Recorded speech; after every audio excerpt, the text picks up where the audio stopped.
요즘 비트코인 투자자들 사이에서 다시 이렇게 스멀스멀 피어오르는 단어가 하나 있습니다.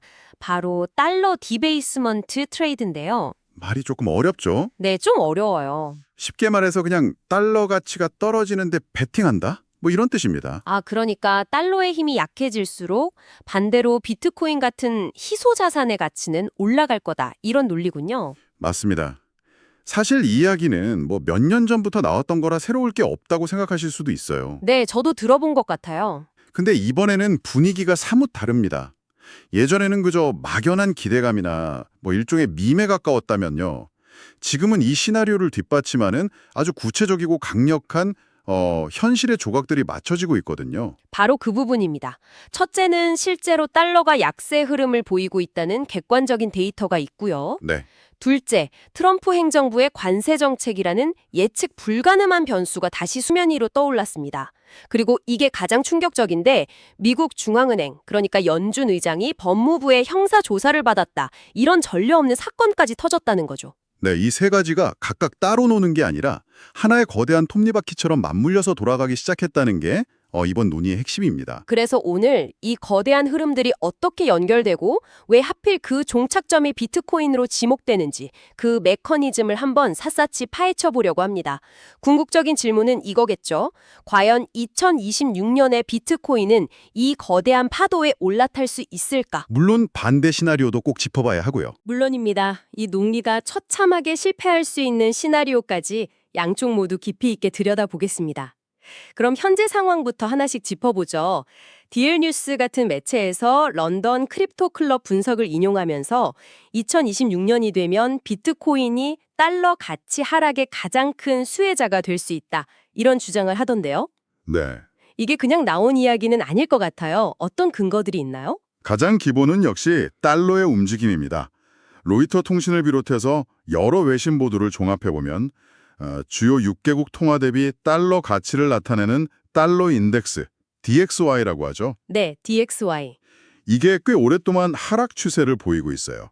그리고 시장에서는 특히 2026년 초를 변동성에 극대화될 수 있는 시점으로 보고 있고요. 그런데 단순히 차트만 보고 이런 전망은 하지는 않을 텐데요. 당연하죠. 시장을 정말로 불안하게 만든 건 따로 있었죠. 바로 연준의 독립성이 흔들린다. 이 소식이었습니다. 맞습니다. 이건 정말 보통 심각한 문제가 아닙니다. 어느 정도인가요? 제롬 파월 연준 의장이 직접 밝힌 내용인데요. 법무부로부터 대배심 소환장을 받았고 심지어 의회 증언과 관련해서 형사 기소 의혹까지 받았다는 거예요. 잠시만요. 연준 의장이요? 네, 이게 무슨 가십성 뉴스가 아니라 연준 공식 게시물을 통해서 공개가 됐고요. 파이낸셜 타임즈나 워싱턴 포스트 같은 공신력 있는 언론들이 모두 확인 보도한 사실입니다. 잠깐만요. 이게 과거에 비슷한 사례라도 있었나요? 연준 의장이 법무부의 형사조사를 받는다는 게 상상이 잘 안 되는데요. 바로 그겁니다. 전례가 없습니다. 아예 없군요. 네, 미국 통화정책의 심장인 연준, 그리고 그 수장은 철저히 독립적이어야 한다. 이게 미국 경제의 근간을 이루는 대원칙이거든요. 그렇죠. 그런데 행정부의 법무부가 사실상 의장을 겁박한 모양새가 된 거죠. 이게 시장에 던지는 메시지는 아주 섬뜩합니다. 어떤 메시지죠? 연준이 더 이상 독립적이지 않을 수 있다는 공포죠. 아, 그러니까 달러는 안전하다라는 그 믿음의 가장 깊은 곳에 균열이 생겼다는 신호로 시장이 그렇게 받아들였다는 거군요. 정확합니다. 바로 그 지점에서 달러 디베이스먼트 트레이드라는 그 낡은 개념이 다시 소환되는 겁니다. 네. 이 개념을 제가 아주 간단한 비유로 한번 설명해 볼게요. 네, 좋습니다. 만약 우리가 사는 마을의 촌장이 갑자기 돈을 마구 찍어내기 시작했다고 상상해 보세요. 끔찍하네요. 그럼 내가 열심히 모아둔 돈의 가치는 순식간에 휴지 조각이 되겠죠. 그렇죠. 그럼 사람들은 뭘 하려고 할까요? 당연히 그 종잇돈을 촌장이 마음대로 찍어낼 수 없는 다른 무언가로 바꾸려고 하겠죠. 예를 들면 마을에 딱 하나밖에 없는 금송아지 같은 거요. 바로 그겁니다. 여기서 종잇돈이 달러고요. 금송아지가 바로 공급량이 제한된 희소자산입니다. 아하. 전통적으로는 금이 그 역할을 해왔죠. 그런데 디지털 시대에 들어와서 그 금송아지의 역할을 할 수 있는 가장 강력한 후보로 비트코인이 떠오른 겁니다. 둘 다 마음대로 찍어낼 수 없다는 공통점 때문에. 네, 중앙은행이나 정부가 원한다고 해서 마음대로 찍어낼 수 없다는 아주 치명적인 공통점이 있으니까요. 알겠습니다. 그러니까 연준 신뢰도에 금이 가면서 달러 가치가 흔들릴 수 있다는 공포가 생겼고 그 대안으로 비트코인이 주목받는다. 이 큰 그림은 이해가 되네요. 그런데 여기에 트럼프 행정부의 정책이라는 변수가 더해지면서 이 시나리오에 기름을 붓는다는 거죠. 네, 정책적 충격이 두 번째 엔진 역할을 하는 겁니다. 예를 들어서 트럼프 행정부가 예고 없이 특정 국가에 60%짜리 고율 관세를 때린다. 한번 생각해 보세요. 상상만 해도 아찔한데요. 이건 단순히 무역 분쟁에서 그치지 않습니다. 당장 수입 물가가 올라서 미국 내 인플레이션을 자극할 수 있고 교역 상대국들은 보복 조치에 나서면서 글로벌 경제 전체가 불안해지죠. 그렇죠. 이런 예측 불가능성이 달러 가치의 변동성을 키우는 직접적인 요인이 됩니다. 그러니까 한쪽에서는 연준의 독립성이 흔들리고 다른 한쪽에서는 행정부가 경제에 예측 불가능한 충격을 계속 던지는 말 그대로 불안의 협공이 이루어지는 셈이네요. 그렇죠. 시장 참여자들 입장에서 보면 정말 피곤한 상황인 겁니다. 믿었던 최후의 보루는 중앙은행은 흔들리고 정책을 럭비공처럼 어디로 튈지 모르고 네. 이런 불안감이 커지면 시장은 어떤 생각을 하게 될까요? 결국 이러다 경제가 망가지면 연준이 또다시 돈을 풀어 경기를 살릴 수밖에 없을 것이라는 쪽으로 베팅하게 됩니다. 아, 결국 위기가 오면 유동성을 공급한다. 이 익숙한 공식으로 다시 돌아가는군요. 맞습니다. 실제로 로이터 보도를 보면요. 당장 다음 FOMC 회의에서 금리가 동결될 확률은 95%로 거의 확정적이에요. 네. 하지만 시장의 진짜 관심은 그 한 번의 회의가 아닙니다. 그럼 뭐죠? 2026년, 2027년까지 이어질 장기적인 유동성의 방향, 즉 앞으로 돈이 더 풀릴 것인가, 조여질 것인가에 대한 기대를 지금 가격에 미리 반영하는 거죠. 아, 선반영하는 거군요. 그렇습니다. 그러니까 이 모든 복잡한 상황들이 맞물리면서 달러 가치가 불안할 때 어디로 피해야 하지? 라는 질문에 비트코인이 딱이다 라는 답이 나오게 되는 겁니다. 그래서 자료에서 비트코인은 달러 디베이스먼트 트레이드의 최고 표현이다 라고까지 말하는 이유가 바로 여기에 있습니다. 이런 분석이 힘을 얻다 보니까 자연스럽게 굉장히 자극적인 가격 전망들도 따라붙는 것 같습니다.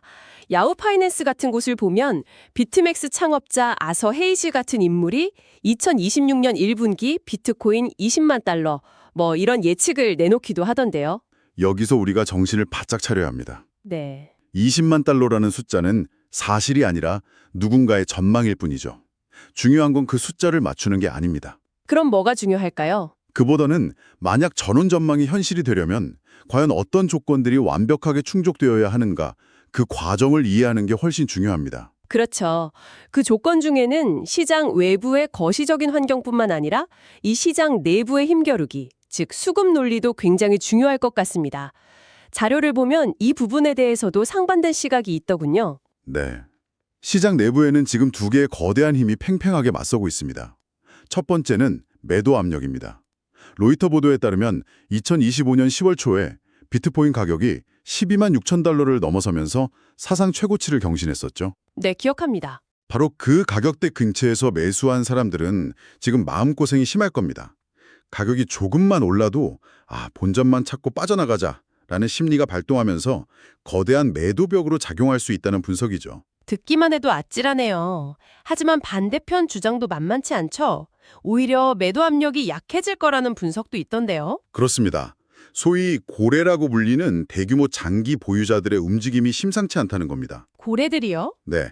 이들은 지난 몇 년간의 지루한 하락장에서도 비트코인을 팔지 않고 꿋꿋하게 버텨온 사람들인데 최근 데이터상으로는 이들의 차익 실현 움직임이 오히려 줄어들고 있다는 분석이 나와요. 그건 무슨 신호로 봐야 할까요? 진짜 큰 상승은 아직 시작도 안 했다고 믿는다는 신호로 해석될 수 있죠. 한쪽에서는 본전을 찾으려는 매도 물량이, 다른 쪽에서는 더 큰 미래를 보고 버티는 물량이 서로 힘겨루기를 하는 형국이네요. 근데 고래들이 팔지 않고 있다는 주장은 사실 투자자 입장에서 굉장히 솔깃하게 들리긴 하지만 이걸 어떻게 믿을 수 있을까요? 그들 속마음을 알 수는 없잖아요. 아주 좋은 질문입니다. 그래서 이건 아직 검증이 필요한 가설로 봐야 합니다. 가설이군요. 그리고 바로 이 지점에서 우리가 직접 데이터를 통해 검증할 수 있는 방법이 있습니다. 바로 온체인 데이터로 확인하는 겁니다. 온체인 데이터요? 네. 예를 들어 가격이 슬슬 오르기 시작할 때 거래소로 입금되는 비트코인의 양이 급증한다면 아, 그건 팔려고 옮기는 거니까. 그렇죠. 고래들이 팔 준비를 하고 있다는 위험 신호일 수 있습니다. 반대로 오랫동안 잠자고 있던 거대 지갑들에서 별다른 움직임이 없다면 아직 매도 압력이 강하지 않다는 가설에 힘이 실리는 거고요. 이건 감이 아니라 데이터로 확인해야 하는 영역이군요. 맞습니다. 알겠습니다. 그럼 지금까지 나온 이야기들을 종합해서 2026년에 큰 그림을 그리려면 우리가 앞으로 어떤 것들에 가장 집중해야 할지 핵심 변수 3가지를 정리해 볼까요? 좋습니다.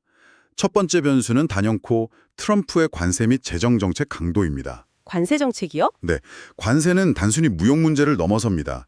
미국 내 인플레이션 기대 심리를 직접 자극하고 달러 가치를 흔들고 시장 전체의 위험 선호 심리까지 바꿔버릴 수 있는 그야말로 시장의 판을 흔드는 조커 같은 변수입니다.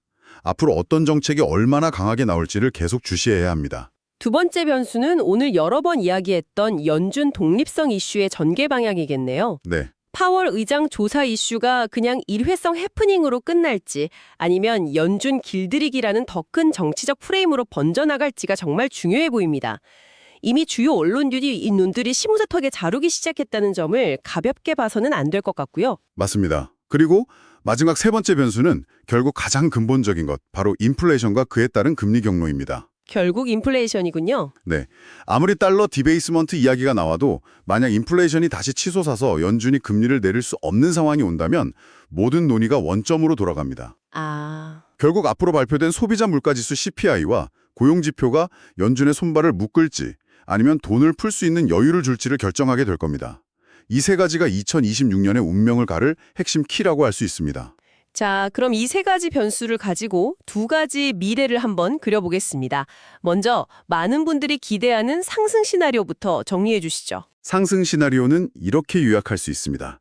트럼프의 예측 불가능한 정책으로 달러의 위상이 흔들리고 연준의 독립성에 대한 의구심이 커지면서 시장은 결국 유동성 공급을 기대하게 된다. 네. 이 세 가지 조건이 맞아떨어지는 혼돈 속에서 투자자들은 가치 저장 수단으로 검증된 금과 디지털 금인 비트코인으로 동시에 몰려간다. 금과 비트코인이 함께 가는 시나리오군요. 네, 이 시나리오에서는 비트코인과 금이 함께 강세를 보이는 모습이 나타날 가능성이 높습니다. 듣기만 해도 흥미로운 시나리오네요. 하지만 투자의 세계에 한 가지 길만 있는 건 아니죠. 절대 아니죠.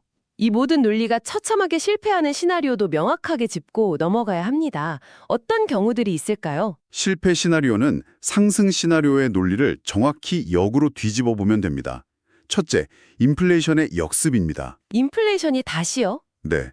모두의 예상과 달리 인플레이션이 다시 고개를 들어서 연준이 금리를 내릴 명분을 완전히 잃어버리는 상황이죠. 유동성 공급이라는 핵심 엔진이 꺼져버리니까 비트코인 같은 자산은 힘을 잃을 수밖에 없습니다. 두 번째 실패 시나리오는 뭘까요? 둘째, 공포가 시장을 지배하는 경우입니다.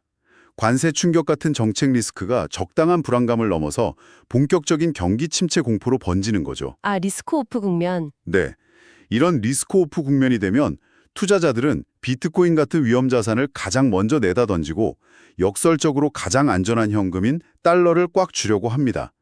이럴 땐 달러 가치가 오히려 급등하면서 비트코인 가격은 하락할 수 있습니다. 마지막으로 이 모든 논의의 대전제 자체가 무너지는 경우도 있겠네요. 바로 그겁니다. 세 번째는 예상 밖의 달러 강세입니다. 달러가 오히려 강해진다. 네, 미국의 경제가 다른 나라들보다 월등히 좋다거나 지정학적 위기가 터져서 안전자산인 달러로 자금이 몰리는 등 여러 이유로 달러가 오히려 강세로 전환되는 상황이죠. 이렇게 되면 달러 가치가 희석될 것이라는 이 모든 이야기의 뿌리 자체가 흔들리게 됩니다. 이야기를 쭉 듣고 보니 이건 단순히 비트코인 가격을 맞추는 게임이 아니라는 생각이 드네요. 그렇죠. 어쩌면 2026년의 비트코인 투자는 미국 정부와 중앙은행의 신뢰도를 어떻게 볼 것인가라는 훨씬 더 크고 철학적인 질문에 돈을 거는 행위처럼 보입니다. 정확히 보셨습니다. 2026년 비트코인 시장은 암호화폐 내부의 논리만으로는 절대 설명할 수 없을 겁니다. 미국의 통화 정책과 정치적 신뢰도라는 거대한 담론 위에서 움직이게 될 가능성이 매우 큽니다. 이 복잡한 주제를 앞으로 계속 따라가실 수 있도록 저희가 매주 확인해야 할 7가지 핵심 지표를 체크리스트로 정리해드리겠습니다. 이걸 나침반 삼아 따라오시면 큰 흐름을 놓치지 않으실 수 있을 겁니다. 첫째, DXY, 즉 달러 인덱스의 추세. 둘째, 금리 기대를 좌우하는 미국 소비자 물가 지수 CPI와 고용 보고서. 네, 가장 기본이죠. 셋째, 연준 독립성 관련 후속 뉴스. 넷째, 관세 및 무역 정책 관련 헤드라인. 다섯째, 매도 압력을 가늠할 수 있는 온체인 데이터, 특히 거래소로의 비트코인 유입량. 여섯째, 기관들의 움직임을 볼 수 있는 ETF의 주간 순유입 유출 동향. 그리고 마지막, 일곱 번째, 이 내러티브가 진짜 작동하는지 볼 수 있는 가장 확실한 증거. 바로 비트코인과 금의 가격이 함께 움직이는지 여부입니다. 오늘 논의를 마무리하며 마지막으로 한 가지만 더 강조하고 싶습니다. 네, 말씀해 주세요. 2026년을 앞두고 우리가 던져야 할 진짜 질문은 비트코인이 20만 달러에 갈까가 아닙니다. 그보다 훨씬 더 근본적인 질문은 이것입니다. 달러에 대한 신뢰와 시장 유동성이라는 이 두 개의 거대한 엔진이 과연 비트코인이라는 배를 움직이는 핵심 동력이 될 것인가? 그 답을 찾아가는 과정 자체가 훨씬 더 중요할 겁니다. 시청해 주셔서 감사합니다.